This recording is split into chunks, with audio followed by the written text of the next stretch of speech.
অসুস্থতা থেকে মুক্তি লাভের জন্য রোজা মানত করা যাবে কি না। এরপরে জান্নাতুল ফেরদাউস আপনি জানতে চেয়েছেন অসুস্থতা থেকে মুক্তি লাভের জন্য রোজা মানত করা যাবে কি না।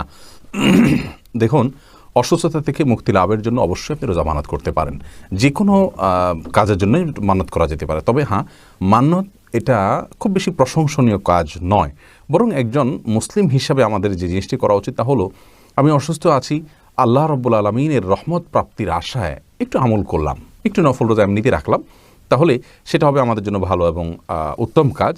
কিন্তু যদি আমাদের অসুস্থতাজনিত কারণে আল্লাহ রাব্বুল আলামিনের কাছে এভাবে মানত করি, আল্লাহ আপনি সুস্থ করে দিন, আমি রোজা রাখবো, তাহলে সেটা জায়েজ আছে, কিন্তু এভাবে না করে আগে থেকে রাখা উচিত। মানত করে কোনো কিছু আদায় করা কেমন যেন আল্লাহকে শর্তের মধ্যে ফেলা, যে আল্লাহ এটা আপনি করে দেন তাহলে আমি রোজা রাখবো। তার চাইতে আগে রোজা রাখুন এবং রোজা রেখে আল্লাহর কাছে প্রার্থনা করুন যাতে আল্লাহ আপনাকে সুস্থ করে দেন। বাকি মানত করা জায়েজ আছে, কোনো অসুবিধা নেই।